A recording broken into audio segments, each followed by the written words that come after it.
Home Depot for 40 grand will drop off a tiny home to your front door, and you're telling me that the fucking car dealerships can't deliver a fucking car to my house? So this whole thing and why you're so upset is because they wouldn't drive the car to your house? Yeah.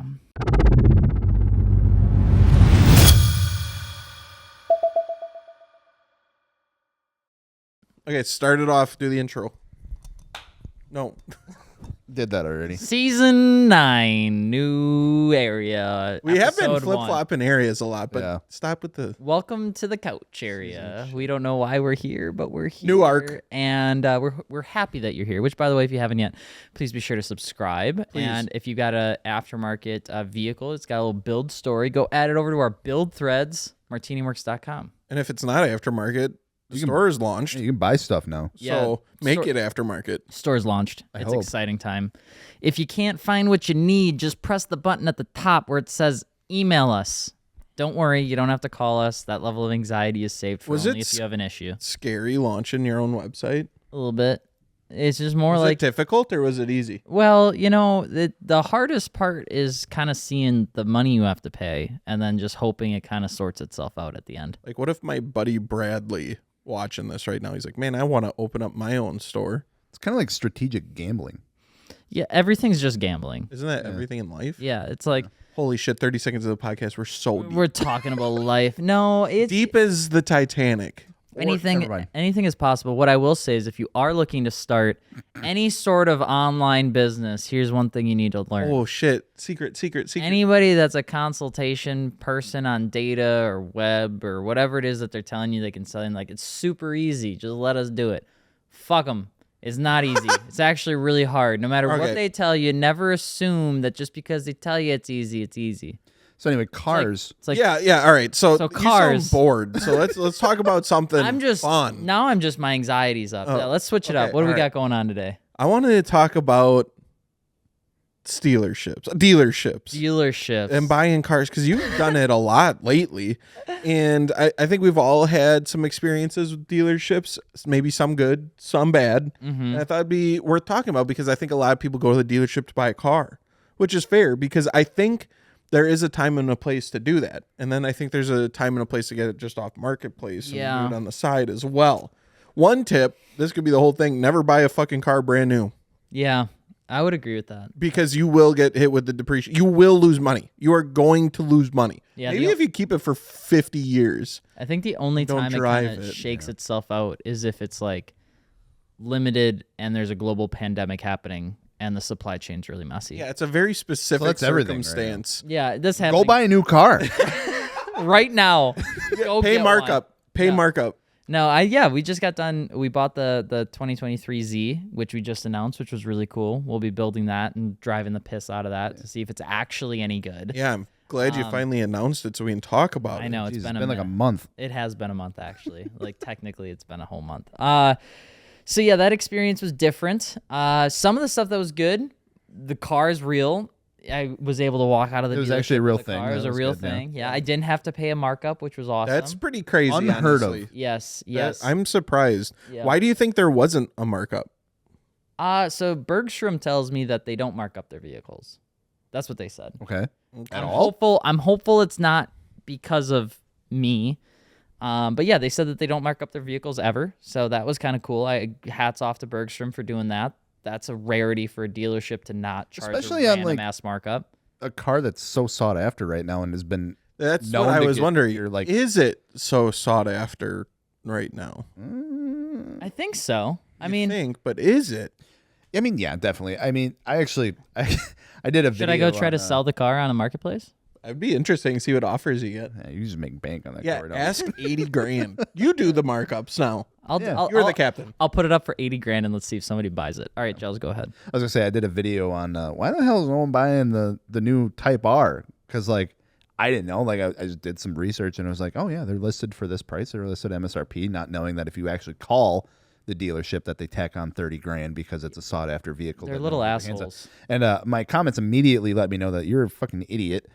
No one can get their hands on them because they're like 50 grand over market. Yeah. And I was like, I did not know that. I'm so sorry. So 'Cause, yeah, they advertise it as not marked up. Yeah. And then you go to buy it. and it is very marked Yeah. up. Yeah, because those websites that are like carsforsale.com and all that stuff, they literally just, even when the new car is registered to go to a dealership, like it's been allocated to a dealership, Right. the system automatically like uploads the car for sale. And because the dealer doesn't really have much say on the actual price, it's just listed from the data, all of it's just listed at MSRP. And so like you'll call and they'll be like, well, what lot number is it? Yeah, And I'm like, all the time they act like I they don't- have no Yeah, fucking I'm like, idea, I don't know, which is frustrating. 672593. Like, that's not coming for 4 months. Yeah. But Oh my that'll God, be yeah. that'll probably be like 95,000. I feel like it's a pretty simple fix to resolve and not a long like amount of time. Yeah, Yeah, you'd think, but but the dealership is interesting space. I'm not entirely used to it. You know, buying a car. Something is hitting the back of my couch right now. it's Probably me. cat. It's your conscious speaking. Okay, so when do you guys think it's appropriate to buy a car from a dealership? Found Look it. at that dumbass. There he is. Hey, bud. Hey, buddy. When is it appropriate to buy? When it's business That's it? I do think so. What does that mean? Like if you do plumbing or construction or you got I'm a a plumber, lot of I'm gonna go to the labor, dealership? you got a lot of labor work, right? And like you need something that's functional that you can haul shit with, that's gonna get the job done, that you're gonna use for like 10 years. Yeah, you go out, probably buy a new truck. It's got the warranties, it's got all the stuff that you need. You're gonna pay markup on them because everybody is right now. But I feel like that's the only time where buying a car new really makes sense. Otherwise, I wasn't saying buying new. Oh. I was saying buying from a dealership. Oh. I think Never buy a new car. I think it's like I think we're put in a different situation because we have a completely different outlook on it as people that do what we do and as like enthusiasts who modify their Right. cars and do that Okay, kind of so stuff. yeah, So when I does think- it make sense for an enthusiast to buy from a Yeah, dealership? Is I what mean- we're looking at. When you're looking for a stock low mile car. I think so, yeah, because like that's where I found myself. You know, if I'm looking for a project car, you know, like when I was looking for the RX-8, obviously I know it's like a little older, but like I don't think I would have looked at a dealership for that. I wanted, you know, I just went and bought one. When I was looking for my daily, when I was looking for something that, you know, like when I was looking for the FRS, I wanted specifically something really low miles that I like knew everything about. And I found myself at a dealership for that kind of stuff, especially for the daily too, because it was like I wanted something that I could bring back to a dealership to like have stuff done to. Because like, I don't know, working on dailies is not the most fun thing in the world. I'd rather just have someone else do it because I got enough shit on my hands with the broken project cars that I own. And then yeah, it was just really straightforward and easy. I didn't have to deal with, oh yeah, no, it's because you're looking for something that's supposed to be reliable. Yep. They had the information. You'd probably pay a little more, but it was worth it in my opinion. Yeah, I think there's sometimes that make it worth it. Like I bought my Supra from a dealership. It was like a Sugarland Audi dealership in Texas. Yeah. And I think it can make sense because every once in a while a deal will come through that's you're not overpaying. You do need to look though. Yeah, because you were looking for a hot minute. I spent months. And then not only that, but some dealerships have like these fees and shit that they tack on and whatnot, which whatever. But this dealership was willing to work with me. No, I 100%. disagree. Fuck the fees. Okay. The little add-on, little knick-knack fees, like I didn't have any when I bought the Z, but those little tiny fees that are like service fee, preparation fee, We watched it. paperwork filing fee, this fee, that fee. 9 times out of 10, all those fees are absolute dog shit. Yeah, that's They're why- so useless. They're 100%. pointless. That's why when I go, I negotiate the price out the door. I don't negotiate the price of the car. I don't. I say I want this car for this amount of money, and if I can't get it for this amount of money, I'm going somewhere else. Yeah. So I started negotiating that. Dude, I was blown away with this dealership and the way they treated it. I don't know if it was because it was a Toyota traded into an Audi dealership that made them more like, hey, this was just traded. Maybe. We just need it out the door or whatever. I don't know. But it was phenomenal. They even paid for my Uber ride from the airport. Nice. It was like $100 Uber ride because it was a little bit of a drive. And then when I got there, no bullshit. It was like, you want a water? Car's in here. I'm like, let me see the car. They're like, okay, you want your picture with it? And I was like, yeah. And they're like, all right, okay, go have fun. Yeah. And that They was put it. the little bow on it for They you. put a bow on They it. put a bow on it. Made That's an not, I didn't get a experience. bow. That's want what a I'm bow. saying. Yeah. Fuck Bergstrom, honestly. And they can come at me. I don't care. I fucking hate that dealership because I went to try and buy a Supra from them. And I walked in. They had a yellow one, and I was between Nocturnal Black and I forget the name of the yellow. But I was between those two colors. Whatever I could get a better deal on, that's the one I was getting. I walked in. I made an appointment to see the car. The dealership guy comes up. Oh, yeah, you're looking for the Supra? I was like, yeah. He's like, oh, there it is. I got to go do stuff. I was like, okay. So I check it out, and I stand around waiting. Never comes back. Nowhere in the office. I was like, okay, well, I guess I'll just shoot him an email and come back at a different time when he's not so busy. I sent this fucker 3 emails over like 3 weeks because, again, I was looking for months. Never once got back to me, never did anything, and he never took me serious for a second. And I've just had bad experiences with Bergstrom personally, and I know other people that have had terrible experiences there too with their cars, and fuck Bergstrom. That's all I gotta say. I think Damn.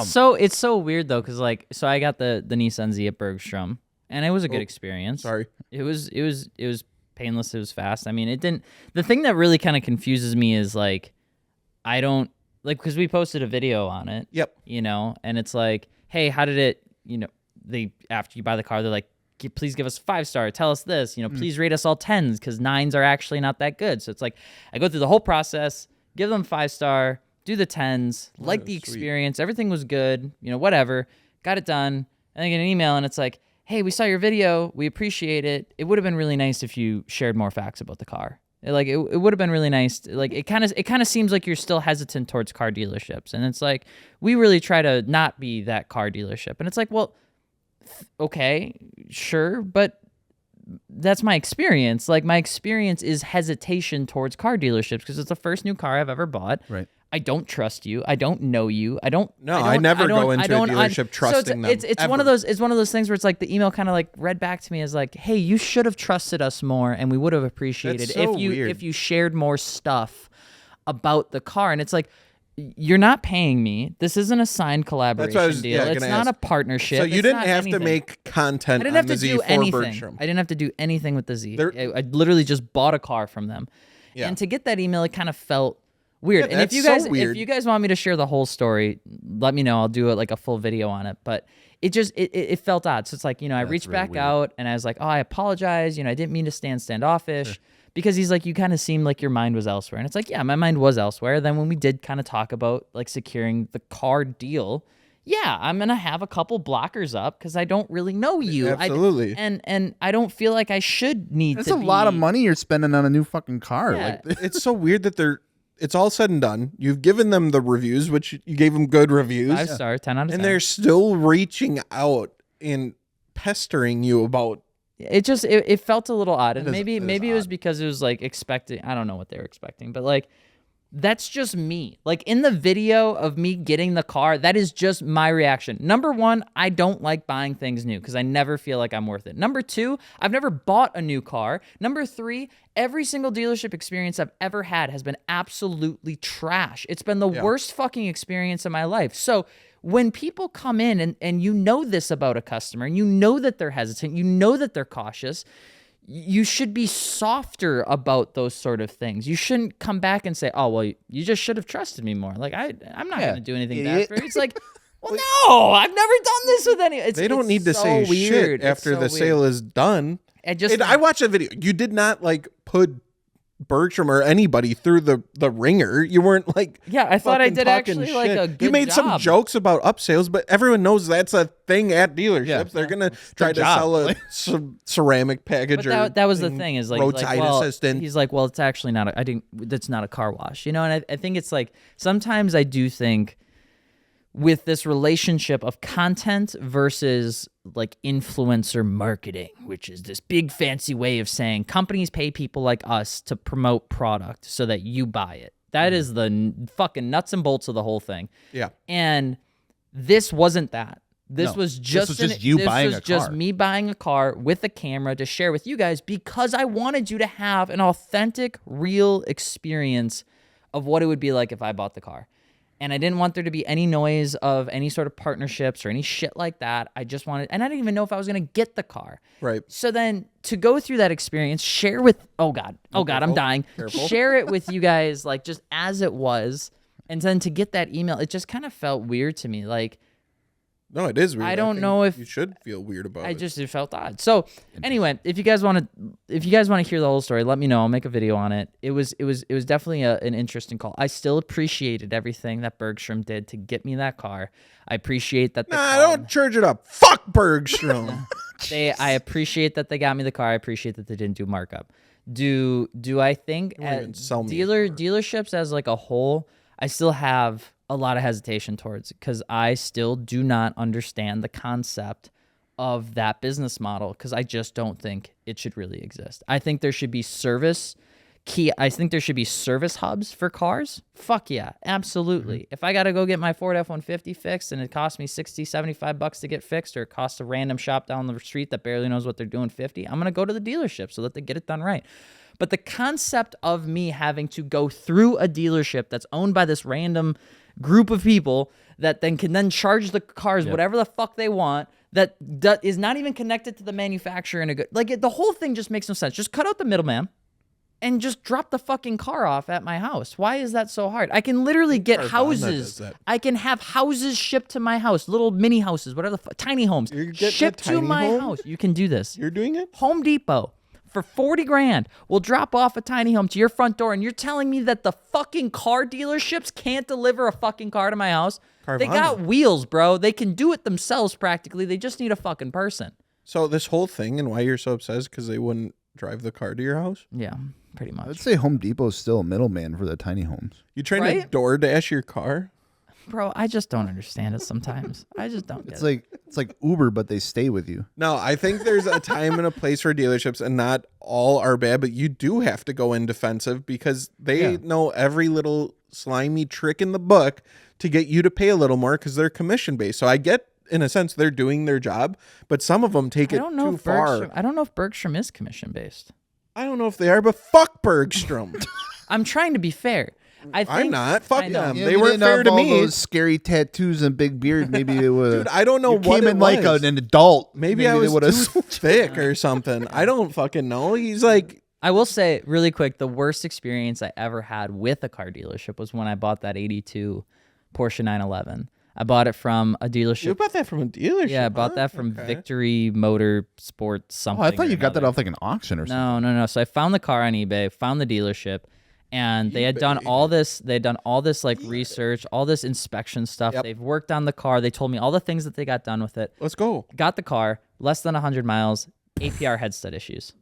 Car started knocking, not staying alive, leaking oil everywhere. Less than 100 miles. But because we bought it in the wintertime, You we didn't drive it until March. Yeah, so there was like a No. time frame thing. And so I called the dealership, and they're like, I can't remember the story verbatim, but I remember they were like, yeah, no, there's not a whole lot Out of we can do." warranty. Then I started making a little bit of a fuss about it, and then they're like, car wash plan. well, we'll fix it if you send it back to us, but we're only going to give you, it's going to cost us $6,000 to fix or something like that. Jesus fuck. And I'm like, no, I'm just going to get it done myself. So anyway, I go out there, I get it fixed at a local shop. It Let's ended up go. being all in a $12,800 Oh my god. Jesus repair Christ. on this car. Yuck. A $13,000 repair on a car that had less than 100 miles on it. And when I started kicking up a storm in the reviews, their lawyer contacted me and said if I didn't stop, they were going to sue me for defamation because they sold me the car as is, and by technicality, I not can't. They're not liable, even though they sold me a car that needed $13,000 in repair and 100 miles. Oh, fucked. So when you are if you're watching this as a dealer or a car salesman and you are wondering why you have a bad rap, it's because of dealerships like that. And it's because a lot of times, 9 times out of 10, the experience that people have is that you are abusing them and you are manipulating them because you are commission based, and that's how you run your business. And if you run that, that's fine, but don't like fucking skirt around the conversation. It's like realtors too. It's like they fucking get paid on a commission. So what are they going to want you to do? spend a lot of money. Buy a fucking house. They don't care. But here's the reality of it. If you just give me the straight up price and the no bullshit price, I will come back to you. Exactly. And that's what they should be looking for. And I know you don't agree, but I like that part about Bergstrom. They told me how much it was going to be. I bought the car for that price. They didn't try to nickel and dime me on anything, and it was good. You know, so I will say, I'm going to say it again because sometimes people only like to pick and choose what they hear sometimes. The actual purchase process of Bergstrom was good for me. There's some weird shit that just happened post-purchase that I just feel a little uncomfy about. That's fair. And that's how I feel. I didn't think about it sometimes in the heat of the moment. You know, if someone from Bergstrom, Oshkosh, is listening to this, fuck Bergstrom. I hate them fuckers. And I've just had nothing but poor experience. So I thought you were gonna redeem yourself. Yeah, no. You got no, my they ass. need to redeem themselves. I don't ass. need to redeem shit. This motherfucker had the audacity to email me 1 year later saying, "Are you still interested in a Supra?" That's actually not even him. That's probably the CRM. No. Because I left a review. I left a negative review on Bergstrom Oshkosh saying these fuckers won't even help me buy a car. Normally you go to a dealership, you can't get them off your back. I couldn't even get them to touch my hand. Yeah, that's because the last few years it's been like easy money, bro. I guess, yeah. So I left a review, and then immediately after that I get an email. Hey, Dakota, was just wondering if you're still looking for a Supra. Bitch! I bought one from Texas. Sometimes I just wish there were a bit. I will say one more. When Torque Motorsport bought the GRD6 in Elgin, Illinois, easy. Okay, well, Alex, you paid out the fucking ass for that. Easy. Yeah. How much was that GR86? Easy. We're going to take a break and we'll come back on the next section wonder of it the was video. easy. What are we talking about? Whatever you want, baby. All right, we're going to be talking about car mods of something. Ain't your money. Have you guys ever wondered when you look at coilovers and you're looking at like 7 different brands and they're all the same exact price and they all look identical and you're thinking to yourself, how in the fuck am I supposed to tell the difference between which one is better? What if I were to tell you they're probably all from the same goddamn place? No, but I think about that about cereal when I'm walking through the grocery aisle. Fucking Kellogg's Okay. owns everything. No, yeah, that's true. That when you get in the food industry, we don't got to get somehow we're getting into that already. No, but back to the cars. it's so interesting. Like, It is. 2 brands own fucking everything. Yes. And it's nuts. We have But made it 2 it's sentences similar. into It's the- similar with suspension and wheels. Bro, even wheel brands. everything. I get so heated on the internet when I see fucking people talk about reps, and it's not because I'm this rep defender. It's just like, you fucking Rep idiot. defender. It's just like, bro, you are running some clapped ass work Real Kwamis wheels that in are disguise. curved and fucking powder coated 18 times, and you think you are the real wheel god. Yeah, and here- just because this wheel is made in China, you think it is the piece of shit when 60% of the wheels in the entire world are made in China. Yeah. And then they're made in the same fucking factories as all your favorite brands and shit. They're made right next. It's like, I try to not give it because they don't know, but they try to act like they do fucking know No, everything. you really do have to, like, you guys can ask us questions in the comments. We'll be super honest with you about Fuck this. it, But yeah. like, when it comes down to production of wheels, imagine I don't even know how to explain this. Like, imagine you live in a small town. You live in Beaver Creek or wherever the fuck Dakota used to live. Beaver Dam. And they've Yeah, got one city. some respect They've got on it. one city block, and that city block has the 6 bars and the 2 churches. And there's 12 bars. Okay, so 12 bars, 2 churches, you. right? And you go to One each church. of the bars, and they all got their different moods. They got their different Yeah. servers and waitresses and things like that. But at the end of the day, Demographics. a Bud Light's a Bud Light. You go to the next place, a careful Bud with Light's a Bud Light. And you go to the next place, a Miller Light's a Miller. They're all the same, right? The Yeah. bar is a little different, The but vibe the is different. drink is the same. That is a lot of times wheel manufacturing that comes from China because there's only like 4 wheel factories in China and they all operate in like the same fucking province. And so if you go to China and you want to make some wheels and you're like, well, that factory sucks, I'm going to go to this factory. Well, they all talk to each other. They all do. the factories talk to each Yeah, other. they all gossip like a bunch of high school girls. yeah, they all. Gels knows this. I know fucking this. know. Trust me, we know this. Seeing the emails from them was funny. They all talk to each other and they all set the prices together. So Yeah. you go into a factory in China, any factory in China, they all fucking talk to each other. So number one, if people are like, yeah, our wheels are made in China, but they're made at, the fanciest factory. It's like bullshit. They're all the fucking same. They're all shades of gray and black and they make fucking wheels. Second thing on top of that is that the only country, at least I want to say in the last couple of years, that have gotten good at brushing wheels. You know, like the wheel brush one piece. Yeah. You know, you do like that brush finish. China tried to do it because it takes a lot of work and because China's constantly trying to save money. They suck at brushed wheels. They're really not And that chrome. good. They suck at brushed wheels. They suck at chrome. So where do you go? You typically go to Taiwan or you go to Thailand. Taiwan is really where most of the brushing on wheels occurs. So if you ever see a wheel, Cosmos Racing has brushed wheels, right? I don't even know if Cosmos Racing sells wheels anymore, but I don't a know. lot of their stuff came from Taiwan. The only difference is they can brush the wheels. So much so that sometimes, I can't say Cosmos because I don't know for a fact, they fucking make the wheels in China, ship them to Taiwan, get finished. brush them in Taiwan, finish them in Taiwan, then ship them to the United States, and then put on the front, designed in the U.S., Yeah. engineered in Kiki California. Designs. Also, if you want another fun fucking fact, Yeah. if you've ever wondered why these wheel brands always pop up out of nowhere, there's like one private label manufacturer that does designs for like 35 different wheel companies. One designer, one design company. Jesus. Wow. It's called Renan International. Did they make the TE37? No. That would have been some shit. That would have been some wouldn't it? shit. I remember we went up there. It was like SEMA 2018 or something like that. We went up to their like booth thing that they had at one of the Caesar's Palace or something. And I remember looking at a wheel design and I was like, that looks like that one. And the guy's like, well, yeah, we designed it. I'm like, well, what do you mean? They're like, well, we designed the wheel. then we just sold the manufactured. designs. We sold the design to that company and they make it. I'm like, well, is that the same wheel in that company as that wheel in that company? And they're like, oh, yeah, they're the fucking same exact wheel. Jesus. Yeah. Yeah, and I think too. What the fuck? Something a lot of people don't realize is there is it's kind of like the cereal thing. There's a main brand, and then they'll have like brands underneath. Yeah. Because with the really expensive wheels, it's hard to sell a ton of those. It's easy to sell a ton of cheap wheels because more people can Volume, afford baby. those. So those big name companies will make a brand under them, and they won't necessarily say the public relation between them, but they are the same brand, just making cheaper wheels. And I have seen people that own like the big name brand and then talk shit about the sister company That are made by and the not same knowing it's just the same fucking brand, the same people, the same everything. And oh my god, I just want to fucking like scream because it's like you make yourself look so stupid. I know one that comes to mind immediately. I don't know if we want to say it, but like, it is crazy because it's like, Who? though,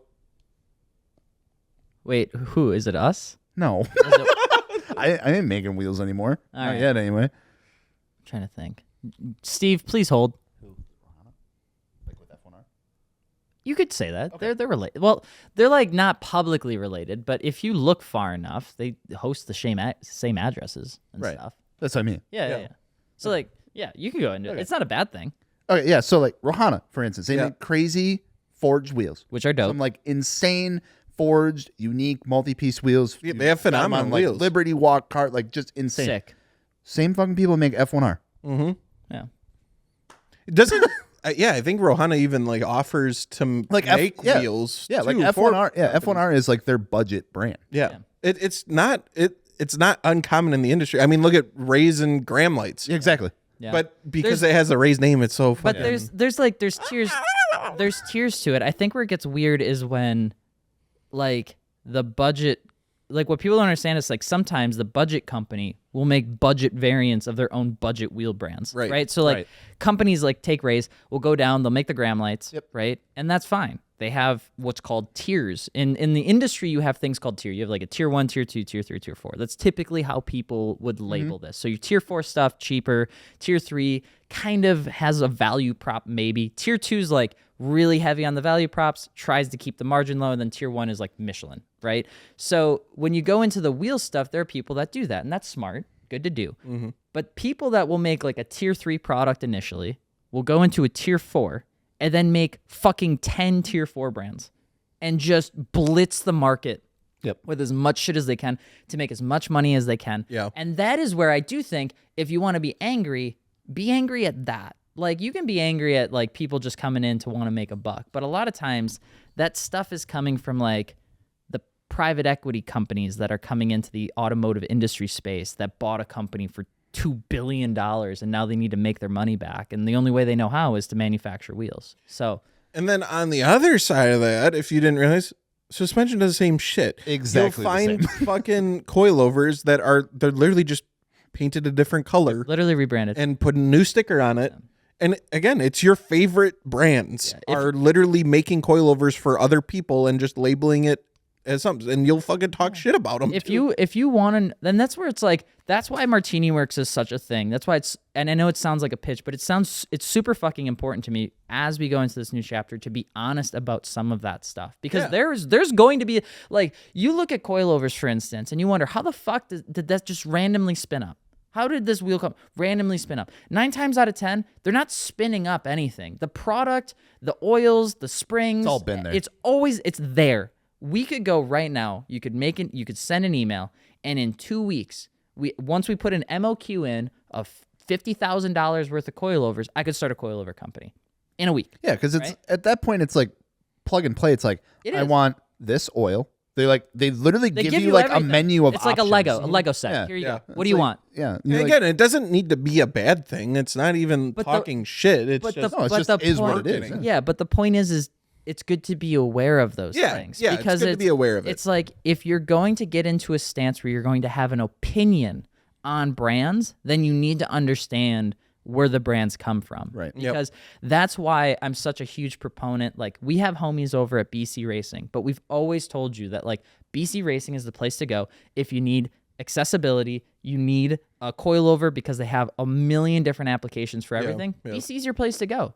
They make literally good- do have everything. They make good coilovers. If you want to go into pro stuff, they have that stuff too. But really, their biggest value prop, they got something for everybody, And it's available. and it's available. The reason we pick Fortunato is because they have a really high attention to detail. You can custom do a lot of shit on them. Plus, they're homies. They're good people. They Yeah. build their shit. They track their shit. They're awesome.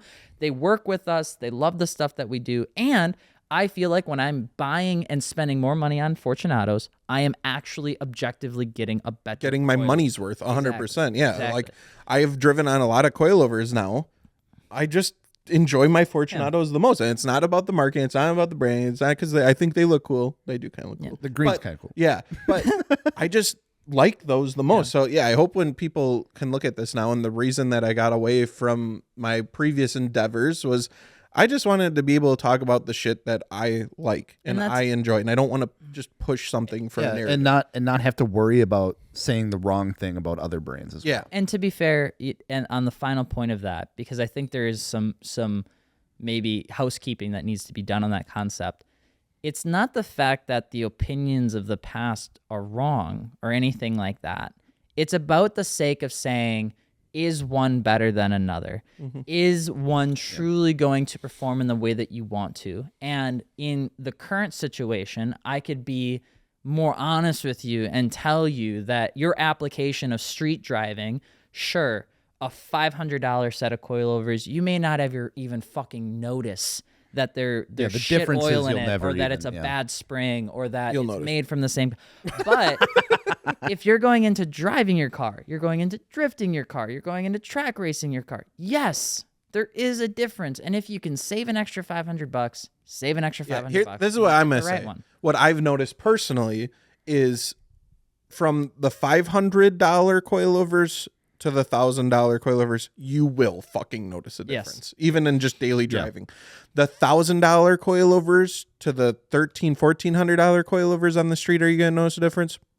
Probably fucking not. Yeah. Unless you're really attentive to detail Yeah. and stuff like that, maybe.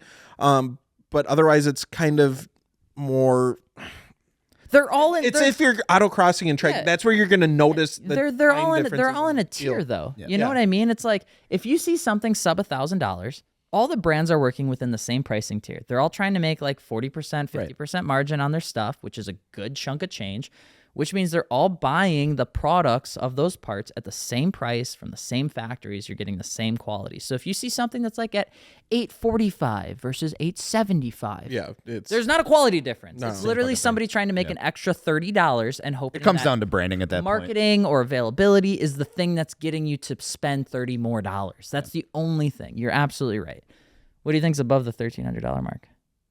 Because I think like what do you mean? like pricing point. I think like anything from 18? 15 to like 19. I'd say 16 to 19 is probably a good tier? There's some that they start getting wild with their pricing. I mean, you start getting into like the Olin's, KW, and dude, I love those suspension companies. They make a fantastic product. They 100% do. I even got my own little Olin shock on my Grom, and I loved it. It made it rideable for me, and I love it. But do I need that for my car? Do I need to spend that money? Fuck no, I ain't going to. It's the same thing as like, do you actually need what you're paying for? That is a big thing in the car scene too, where it's like, yes, you 100%. see people spend a ton of money, and I've made this mistake too. Like, call me out if you want. I've had tires that I don't need on my cars before because I just wanted to have it. And it's like, well, do you use it? No. Well, is it a good tire? Well, no. And it's like, well, why not? Alex, is the Sport Cup 2 a bad tire? It's like, no, it's a bad tire because I don't fucking use it in the right environment. And that's me problem. You know, I'm just trying to get to work. Yeah. It's like on a rainy day. Yeah. So it's like, I think with the when you look at stuff like that, you do have to, when you're building your car, you do have to kind of reference, how are you actually going to use it? That's why I'm really vocal about companies like Koenig. I'm really vocal about companies like Fortunato, like BC, Continental, and Michelin, because it's like they kind of capture 90% of everything you would need for building a car, and they're good people. Good people. They build the 100%. right shit. They build the right products. They care about what they do. They've been in it for a minute, and it's like I could talk to you about the entire history of Koenig and where they came from and where they manufacture and never feel bad once. And never, ever have to hide like an inclination of something from their history because it's Koenig. Yeah. You know, and people are like, well, I have some people that are like, well, no, they're too basic. I want something more wild, or I want something that's more function performance. Like you're not going to find that until you get into Forged Realm. Right. You're literally not going to find a more budget performance oriented. Let's say something. Everybody shut up. Joe's got something to say. I got something to say. I don't understand gram lights. And I don't understand the whole fucking hype around gram lights. I get it. They're a Rays brand. They got some cool colors. They look good. I won't lie. But they are a heavy. They are heavy. Cast. They're gram heavies. Brittle fucking wheel. Whoa! I have seen 57 DRs fucking explode before. And people don't talk shit about it. No. They're low pressure casts. You see one picture of it. Okay, I'm not. You see one picture of an XXR, and that shit gets shared for fucking decades. But you see multiple gram lights explode at a drift day, and people are like, ah. Yeah, It's a real wheel though. That's some hard pavement. Maybe it's too soon. I don't know if you guys heard at the FD event this past weekend, Chelsea DeNova and Mr. Dan Stuckey. Yeah, everyone has heard that 8 times. Got into it a little bit. Yeah. But while they were off, literally about to beat each other's ass, I got a picture of that Koenig wheel that Dan took into a wall. Look at that. Hey, it didn't blow up. Look at doing what it's supposed to do. Yeah. Look at it doing what it's supposed to do. Bend like a motherfucker. Mm-hmm. Again, like I like the gram light wheels. I think they look really good. I would like a set on my car someday. It's just like for the $1,600 that they are, They're better wheels. you could go get fucking Enkis. You could go get Koenigs. Hell, you could go get like fucking any other like entry level rotary formed wheel. Japan. I know. And it's like if you want something different, then go get like, I don't know. I've heard good things about Titan 7. I've heard good things about Apex. I've heard like if you want to just get something different for the sake of saying I want something different, there are other things out there. Yeah, that's the biggest thing for me too, is like it's okay to try out a new wheel brand. Not all these new wheel brands you have to sin into oblivion and act like they're fucking shit of earth. Like, there are good new wheel brands coming out, but people won't give them the time of day because they don't have Japan. Well, that was the thing labeled too. on them. It's like we have VR forged wheels for the S2000 wide body, and people are like, well, why did you choose that? Why didn't you choose an old Japan wheel or something like that? And it's like, honestly, because my requirements were one piece, forged, light as fuck, and VR Forge was like, well, here's how much it's going to weigh, and here's how much it would cost. And I'm like, you can't beat the value per dollar on how light the wheels are. So I'm like, fuck it. I'm going to go with those because it accomplishes exactly what I was looking to do better than waiting 15 months Yeah. for a set of TE37s that are currently not even made. They're on a sheet somewhere that are going to get made at some point. Dude. Maybe. Don't get me wrong. I fucking love Japanese wheels, and they do have some of the best designs. So I get that hype 1,000%. But this happened to me too, where they announced the Rega Masters being made in Supra sizes and a new finish. I was like, holy fuck, that's gorgeous. And I'm like, I'm doing it. I'm gonna fucking do it. I'm gonna get a set of Regas. So I email the fucking rep for Regas. And they're like, okay, yeah, let's get you going. It looks like it's going to be a minimum of 11 months right now. Bruh, what the fuck? I ain't waiting a goddamn year. I am an impulse decision person. I need it right now or I'm going to fucking... So you're talking thousands of dollars of money tied up. Yeah. They're not cheap. I know. And it's minimum of 11. No, that's the other thing. Yeah. 11 months are going to come around. It's going to be fucking 2 years. Yeah. Which, if you want another secret, they won't even process that wheel order until they have enough sales to put it into the factory to make. So when they're telling you anything, That's why I say minimum. Yeah, anytime you're getting like an order that's like plus 6 months, they're like, oh, it's 9 to 12 months or it's 9 to 15 months. That 9 don't mean shit. 15 also doesn't mean shit. What it means is you're going to get mad about it. We need at least 12 sets, 48 usually, 48 to 60 is the MOQ, for the factory to process that wheel size and finish. Here's the thing. Some people pride themselves on that shit, though. Yeah, I waited 2 years. I know. Doesn't I know. Or it's like, yeah, I'm on month 14 waiting for my wheels. I remember this is a conversation I had once. It was Claire or Zach Rashid. I can't remember who it was. I remember Claire was waiting on her wheels for a long time. But so did Zach. I love both of them to death. They have such good taste in cars. I love the way they modify their cars. And I remember one time, I can't remember which one of them it was, but they had waited 14 months or something like that for a set of, I can't remember if it was Gram lights or TEs, probably. TEs. Were those the ones that we pretend to drop on? Yeah, I think we made a video pretending to drop her TE37s that she waited But 14 months for. I can't remember if it was Claire or if it was Zach. One of them only had the wheels on the car for a month before they sold the car. I think it was Zach. Oh my God. I think it was Zach. And I'm like, Yeah, they were the Advans. yes. Oh, They're yeah. like Advans on the STI that he had. Yeah. And that looked really fucking good. And then he sold the car. I'm like, imagine blue balling yourself for a year. That's what I'm saying. So that's why, like, I found a set of TE37s that were in stock, and I was like, oh, fuck it. We'll do that then, you know? And it's just like, if there is people that do want to wait, and they like that exclusivity. Bro, those are the people that are jumping on both sides of that dumb argument, though. Yeah. Those are the people that don't want to wait and also talk shit about the accessible wheels, right? Are the worst kind, because those are the people that are going out on Marketplace. They're buying VSKFs for $1,400 that are some, weird fitment size, weird hardware, Spacing them out. and they're saying, running and they're saying like, well, I went on Marketplace and I got real wheels for $1,300. So your There's argument, no excuse. there's no excuse for you for buying rep wheels. And it's like, okay, first off, asshole, that's not entirely true. Your lips are no longer OEM. Yeah. I'm sorry, not OEM. Your lips are no longer factory. They're leaking air. They're rebuilt. Those lips are likely from China, the same place that the one-piece wheels are getting made. They literally have a section for that, right? Your inner barrel is probably cheeched to shit. Your face has been repowdered, like you said, 7 or 8 times. Every single time you're cooking a face, you're fucking with the actual integrity of the wheel. Yep. You can't take a wheel up to those temperatures multiple times without increasing its brittleness. That's just a fact. That's literally how tempering works. Yeah, it's tempering.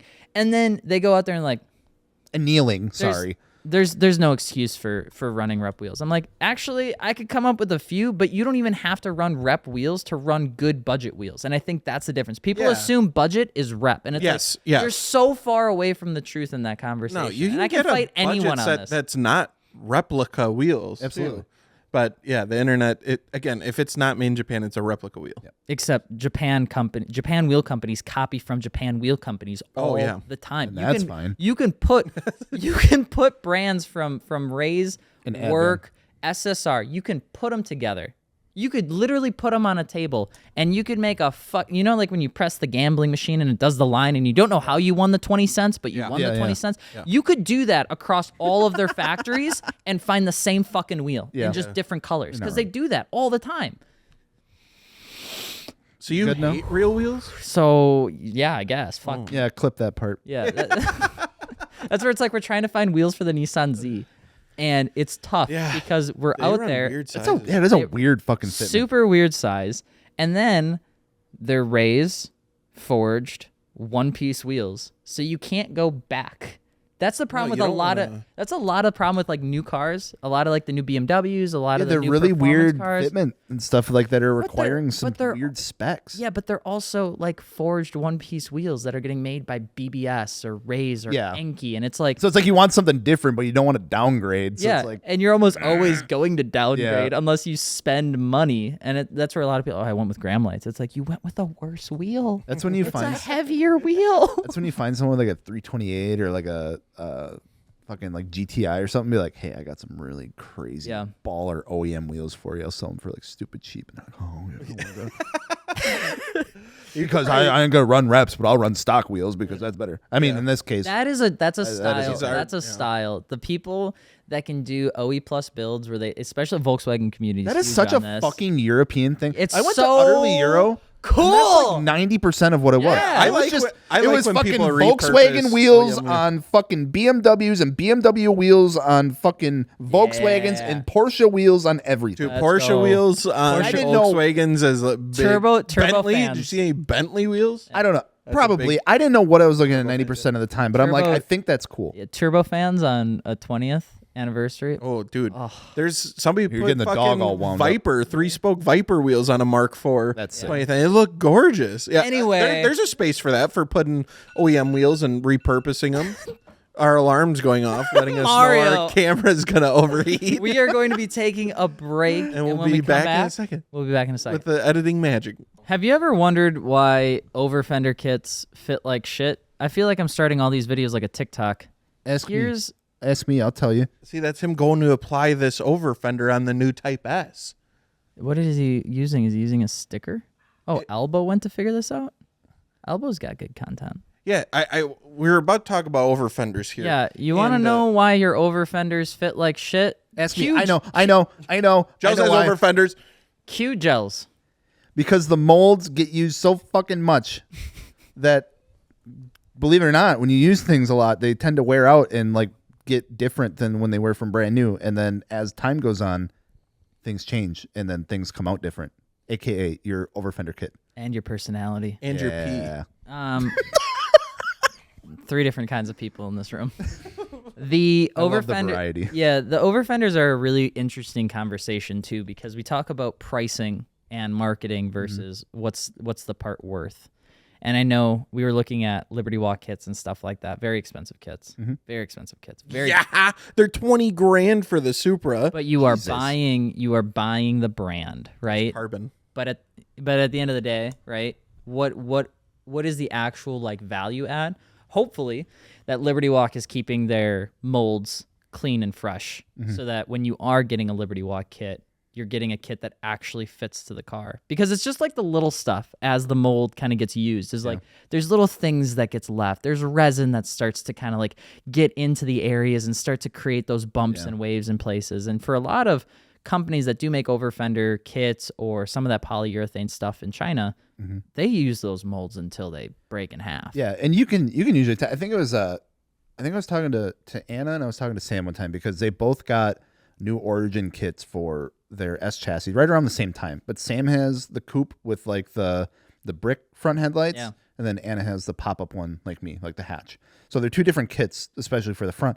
And I remember Anna's kit fit like perfectly, but Sam's fit like not like he had to do a lot of work, especially like the front bumper to like get it to fit. And he's like, what the hell? Like Origin's supposed to be like a really good like quality. And I was like, oh, no problem with mine.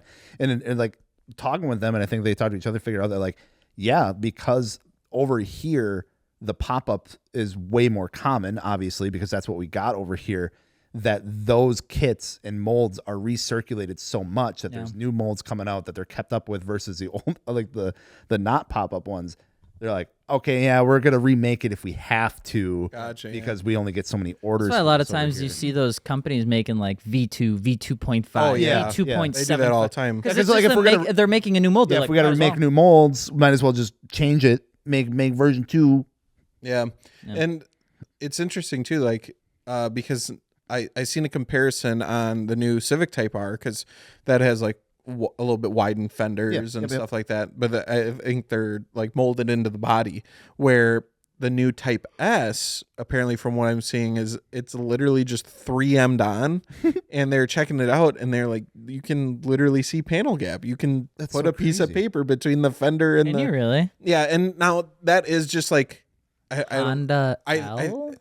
Honda L? it is, but like maybe it's just because it's like We need more a showcase information. vehicle. It's not actual like need to go production, deeper. but you still want that to look good. But like that's really interesting if they're just gonna be sticking. Yeah, I wonder if fenders that was like on, maybe but- like a rare case for like a pre-production. Or I don't know, maybe. What, something Could be. worthy of checking out. yeah, I'll if keep an you're eye on it for getting sure. a Type S, because Have you seen this new trend that's happening in the automotive manufacturing space? Nissan just did it too. Chris Forsberg and Larry Chen just dropped. I'm going to say Chris Forsberg and Larry Chen because it's way cooler than saying Nissan. Dropped It's basically the Nismo like release. It's got new seats. It's got a bunch of new colorways. Oh, for the Z?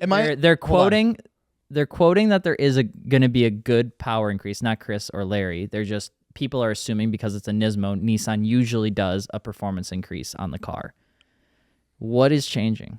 Are you talking about like just like the little pinstriperoo that they're like throwing on like the edges of things? Okay, so that is true. Pinstriping is coming back in automotive. Which I'm not. Okay, a that's where I huge thought you were fan going. I thought you were of like pinstriping. because I feel who was it? Was it like the TRD stuff?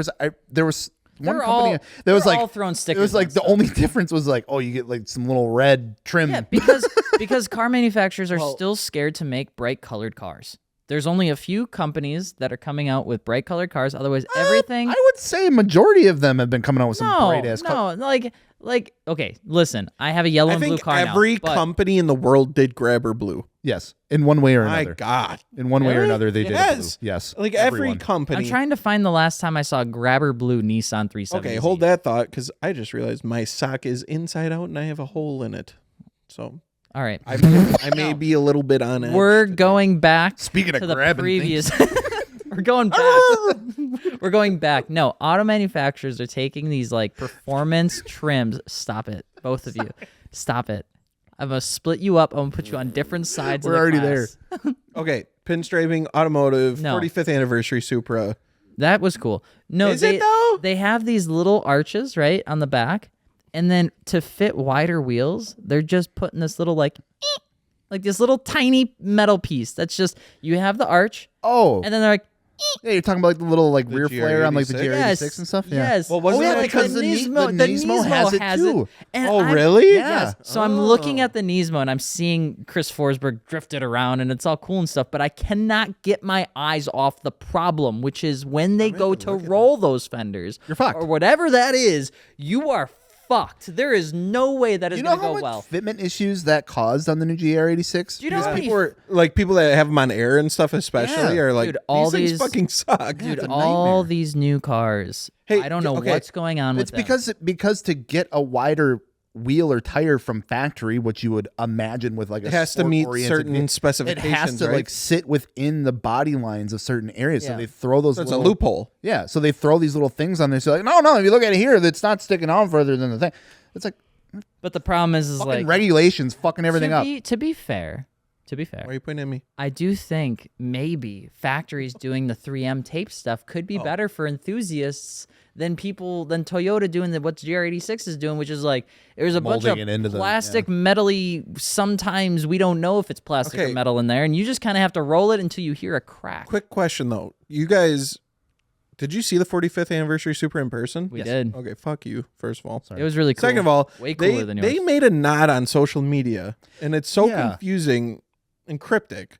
It was like, we are releasing the 45th anniversary in light of a special Mark IV Supra, and then blah, blah, blah. What Supra are they referring I can to? only imagine they're thinking of like the Fast and The Furious. Fast and one, Furious. right? And that's what it seems like in the comments, but the you guys got to check out. Is there anything When- that's reminiscent of the No, Fast and because Furious it's not Supra? a bright orange. It's like a burnt But orange. Is, It's is like, that why? Because it's a orange, but just but different. yeah, but it orange? was like when it was we like it was like a darker orange than like my FRS Yeah. was. It was Real like a burnt orange Yeah. color. When we talked to the project manager. Yeah, the for guy that actually release. like Okay, now designed you them. guys all. Yeah, that like brainy. managed all of it. Yeah, and we're he's, brainy. he never once mentioned anything No. about Fast and Furious. What he mentioned Well, was he that didn't. it They was won't. But what he mentioned But he was that didn't it was even the, say that. he didn't even insinuate at it. He said it was the Toyota did. 45th anniversary Yep. of the Toyota Celica Celica, yeah. Supra. Because people are like, well, it's only been like 35 years Yeah. or whatever. Like you guys already did a 35 or whatever. The car belongs in manual. Okay, so here's the post Yes. that Toyota did. Toyota USA Yeah, give me the deets. paying homage to a certain custom Mark IV Supra. Meet the eye-popping GR Supra 45th anniversary edition. If it's orange, then yeah, it's a Fast and Furious nod. But it's there was like it's nothing that- not. It's not like it was like a It's like a guys, Targa top. It wasn't guys, like a. it's Toyota doing what Toyota does. They're like edgy, but in like a grandpa That's not way even of edgy. Well, I guess saying that is edgy because everyone's like, "What the fuck are they talking about? What do they mean? What Mark IV Supra?" That's like if I fucking went and bought a new Mitsubishi Eclipse Cross, had it forest green, is like, Yeah, this dark remind green, you super dark- anything? Danger to man. Like, are we cool now? Are we cool? Yeah, like I think that's like I'm so. I don't think anyone else gives a fuck. But me, I'm like, why did you say that? That's because why did you say that? We saw the car in person, and then you were telling me about this. I'm like, I didn't get that at because all. all it is that I can tell is it comes with an adjustable wing. Which is cool. It looks really nice. Yeah. Does it? Yep. In It the looks pictures, it dope. doesn't do it justice. It looked very barely there. Yeah. They because- said an oversized adjustable wing, No, because it's and it looked like a. what I would say is the car is so dark. That orange is so dark that a lot of the black accents was that we kind were of an looking at, odd choice. it's like hidden. You Yeah, don't because see all it of also has the side skirt, the like a split. line on it, It's right? got Like it's got like vinyl? a piece of vinyl on it. It's all vinyl. A lot of it is vinyl. That's some Mustang shit, dude. Dude, the the coolest one out of the three because they released the GR Corolla. Toronto. Only 900 GR86 units in the Toronto. U.S. though. Yeah, and only half of them are manual. Then half are either orange or The other color. black. There was or two something. colors for the Supra that they said it Yeah. would be in. yeah. Yeah. It was cool that It was made really sense cool that to they see in person. had it in Yeah, the I'm not manual. mad about. I just had questions The about it. GR86 interior on the Trueno looked awesome though. Yeah. That car looked- was neat. That looked. People that are looked really sick. split on Didn't that they do a car. Corolla too? Yeah, they did a it's basically extending the circuit edition for this next year because like they said like oh well this like the top edition for like when it came out was like only going to be for a year. Yeah. This is basically I'm like okay, well we're taking some things from that putting it into this new edition. I didn't know the GR Corolla had a carbon roof. Well, the Circuit Edition does. yeah, yeah, it's a forged I- carbon roof. It looked crazy. Yeah. it's- I Fucking I sick. never saw it in person, and then I'm like, Yeah, it was pretty wild. Yeah, they went buck wild Yeah, with I the would say Circuit Edition. I posted a video on the Toronto. I know we did some stuff on it too, For but torque, yeah. and people seem really split on it, and I can understand why because it at the end of the day it is just a different Sticker pack. yeah it's a sticker pack. or is think- it I actually think- painted in that? no, I think people. No, it's vinyl. People Okay. always, and maybe it's a good thing. Whenever there's a limited edition model of a car, I think they're always, especially a sports car, they're always expecting some sort of performance improvement. Yeah. Typically, the fastest place people look is horsepower, torque, Well, things like that. yeah. And the GRD6 doesn't have that. The only upgrade that it had performance-wise was upgraded brakes. I And think they dampers. mentioned dampers or Yep, maybe the like an suspension was LSD, a little LSD play around. And the but- Corolla. oh no, I was talking about the GRD6. Oh yeah, but I'm saying yeah. So it's like There's I- very I minute. I get it, but at the same time, it's a limited edition. It's catering to a small audience. That audience is going to buy that car regardless. Right. And that's I the thing. just- And it's like I wasn't mad about it. No, I mean I'm like not mad I'd never about I'd probably never buy it. Right. But it's like I appreciate Toyota trying to Yes. connect with the audience and like, hey, that's a really cool thing you did, like taking like the Initial inspiration D. from like Initial D and like the old AE86, Yeah. putting it like basically this is the new AE86 GR86 with this livery paying homage. Like that was dope. I do respect. Toyota Didn't get it for with the doing Supra though. I did not get it with the Supra. See, like I wish, in my opinion, 'cause I don't care if there's isn't a performance upgrade. There, it'd be cool, but it doesn't need to be. It's just I wish they would do like a Targa top or do like yeah. special edition seats and steering wheel because. And they're kind of boring in the Supra, and there's room for improvement. They So did why fix- not? They did fix the wheels. The wheels looked really dope on it. Let me look. forged, real quick. they're forged 19s. I Oh, think. they're forged. Yeah, and See, so it's a that's straight cool. spoke, like it's not the split tone. The wheels, yeah, I That's fucked with the wheels. fucking new Supra wheels.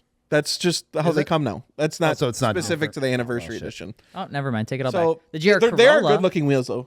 GR Corolla's come with got forged BBS? BBSs. That's neat. That's really cool. I don't know who was responsible for the GR Corolla project, but they must have done really good stuff in Toyota because I don't think the guy ever got told no on building that car. No. The top trim GR Corolla is nutty. It is so fucking wild of a car to come The from. public hasn't been factory able like to get that. their hands on that edition yet, though, right? I've seen regular GR Corollas out, but I haven't seen like a circuit edition. No, yet. because they're going for like a fucking $100,000 that's for the a fucking Corolla. problem. Yeah, A 3-cylinder Corolla. And Toyota's not. You want to? Okay, let's flip it right back on its head. Manufacturers need to do a better job at policing their own distribution network because that shit I think is silly. Yeah. And then people are like, well, it's a free market. Well, Let dude. people charge whatever they want. And it's like, yeah, to a point. You know, Everything, to a the point. market, it's like- the reality we're in is everything is a hype drop now. Yeah. Everything is limited. You can't get your hands on it. And it's like, I don't gonna know. overpay. I don't know where the fuck it started. If it was with Started 3.5 clothes and years like ago. Supreme and all that shit, like doing drops. And then all of a sudden it came into video games. And then video games were impossible to get a hold of. And now cars and special editions are insanely overpriced. Like it just it's plaguing the world and it's annoying as fuck. Yeah, I agree. It sucks. yeah, it's kind of It's like- depressing. The normal, like, general public should be able to buy a fucking Corolla. Yeah. Like, Like we love what you made, but now you won't me even buy let it. us Yeah, buy it yeah. because it's going. But then what's 1%? But I think they're doing it because it just drives more attention. and it's working. It's I know, obviously and working. that's the problem is because when there's something that you can't get your hands on, and if the opportunity comes up where you can buy it, you almost feel like you have to buy it. Well, that was the Nismo Z. I mean, I've just made that mistake with the Z, right? I mean, you it said was mistake. It was Send it back. It was Sell it. 2023. Oh, hey, we just got this allocation. This is the only one that there And is. you This is the probably first one felt in the Midwest. obligated, like, And I'm holy like, shit, I man. need to because no one else can. But 5 years ago, everything that I just told you as to why I bought the car, my dad would laugh at me. He'd be like, "Wow, so you bought a car at dealer price because it was available and it was new? Isn't that the whole fucking point of a dealership?" It's like, Right. oh yeah, but now Yeah, now that's a good deal. it's a good deal. That's a Yeah, good we were deal just to we just pay spent the price. 30 minutes talking about how good of a thing it was that you got it for fucking MSRP. Yeah, yeah. that's insane. Wild. That's It is. psycho. It is kind of a. In your guys' opinion, when you think about that really quick, do you think that there's either like a brand or a category of parts that you think is still doing things like the old way? Like, What do you mean? yeah, elaborate on the old way more. So, take Toyota. Everybody loves Toyota, but at the end of the day, they're doing hype drops. Mm-hmm. You go to Nissan and the Z, hype drop. You go to some. You go to some even like old Japanese wheels. They go and they release a Supra Spec Regamaster that's only only, got, like, going to 10 be, sets and of they them. got 10 sets of them, and it's like hype drop. What company out there is like doing something good for the community, good for the industry, that isn't making it a hype drop and is being fair to their audience Yeah, a company that's dropping something that can meet the demand that they and is create.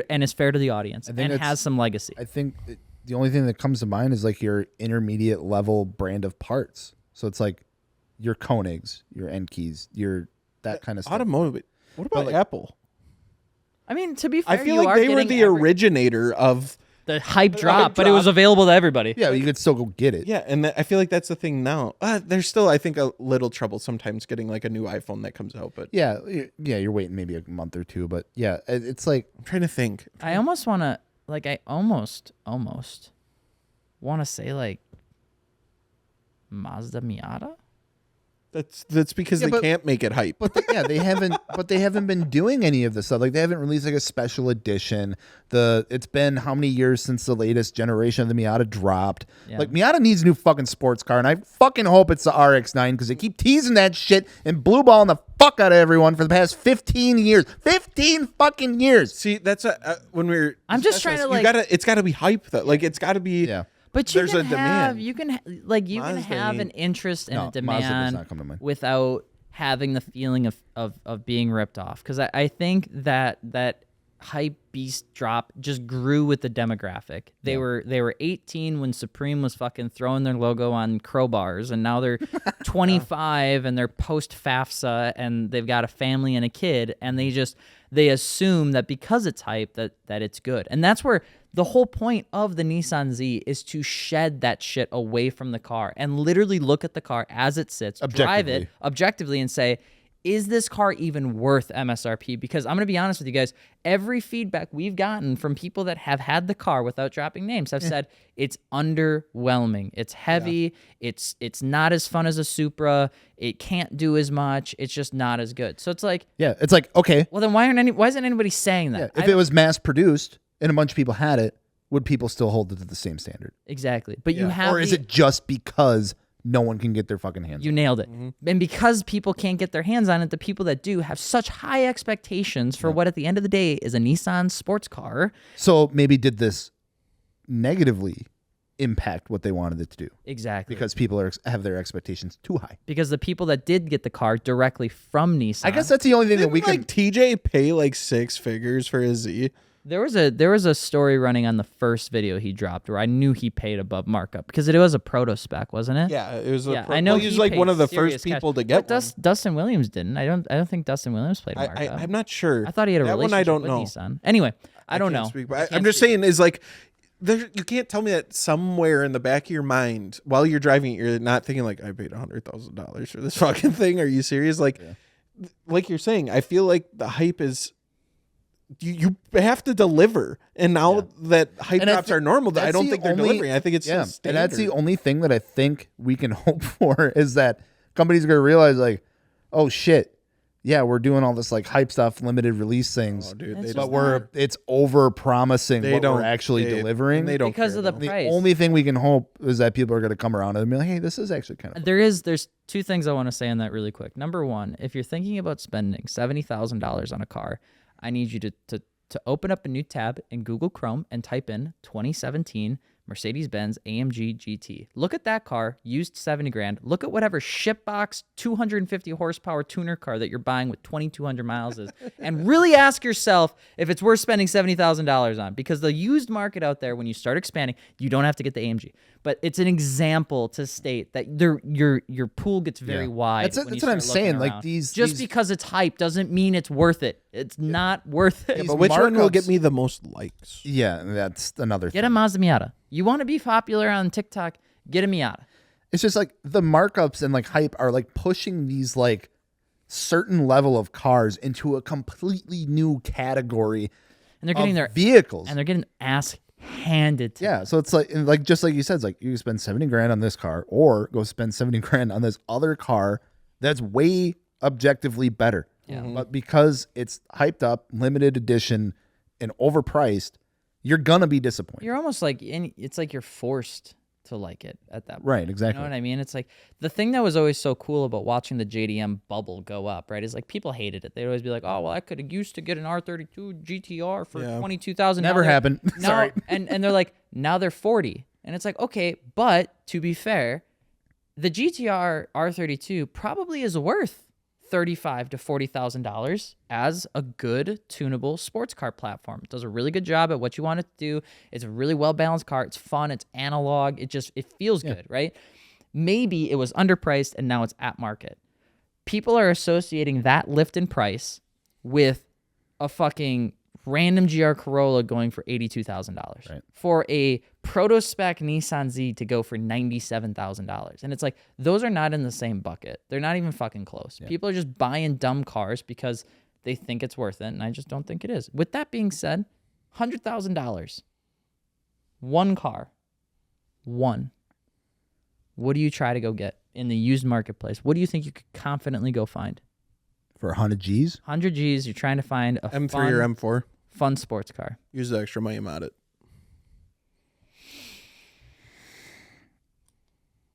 I feel like for that amount of money, I could go find a pretty well-built 3, maybe 4 rotor RX-7. Okay, thank you. I was trying to let him explain it so that it didn't have screaming in the middle of it as he explained Sorry. it, but I knew you weren't gonna last that long. He got to 3 and I'm like Dakota's gonna fucking cut him off. I can just tell. Yeah. I was looking at him the whole time. He's like, you could see it spin at the boiling point. All right, Alex, $100,000. What are you gonna buy? A Honda Civic? I think I would Almost. go for a 993, 911, or You already had An Audi 911. You already had an R8. Something new. Come on. Come on. okay, Boring. Mercedes AMG GTC. You already had Stop Mercedes. talking about that car. Something else. Boring. You already had You want me to pick AMG. another one? Yeah. I'll pick another one. Yeah. All right, you ready for this? Mhm. Are you ready? Are you sure you're ready? Hurry up. I would probably pick up, if it were up to me and I had any choice, under 100 G's, I'd probably go try to find. A Hyundai. No, not a Hyundai. I would probably want to go try to find like an old Ferrari. Ah. Gated 6-speed. All right. You're just naming cars you already own. Now you're just talking.